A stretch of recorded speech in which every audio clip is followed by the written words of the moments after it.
Howard B. Wigglebottom Learns to Listen. Written by Howard Binkow and Reverend Anna. Illustrated by Susan F. Cornelison.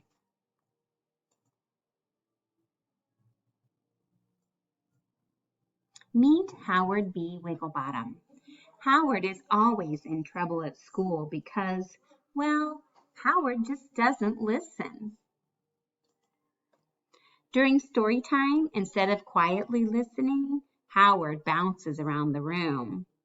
Howard B. Wigglebottom, please sit down, be quiet and listen.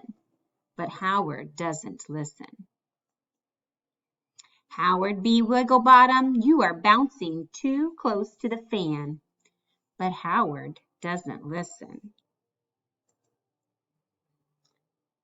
At lunchtime, his friends try to warn him. Hey, Howard, watch your step. But Howard doesn't listen.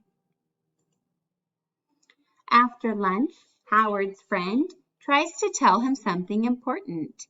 Blah, blah, blah, blah, blah, blah, blah, blah, blah, blah, blah, blah. But Howard doesn't listen. On the playground, Howard's teammates try to help him.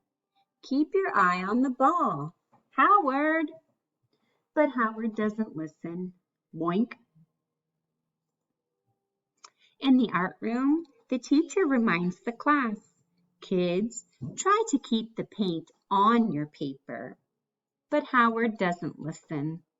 So the teacher asks him to take a timeout. He feels sad. Howard does not like being alone and in trouble. He thinks and thinks about his day. Howard makes up his mind. From that moment on, he will try very hard to be the best listener he can be. The next day, Howard does listen during story time. He waits for his turn to talk and then asks a question about the story.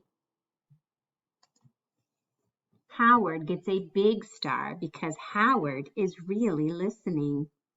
While walking home, Howard uses both his eyes and ears to help stay safe. Howard is really listening. Please hang up your backpack and clean up your room now. When Howard gets home, he listens to his mother. Okay, Mom. Howard is really listening. Awesome ears, Howard. So Howard gets extra time to play and have fun. Time for a bedtime story. Please brush your teeth first, Howard. Howard B. Wigglebottom is really listening. Almost all of the time.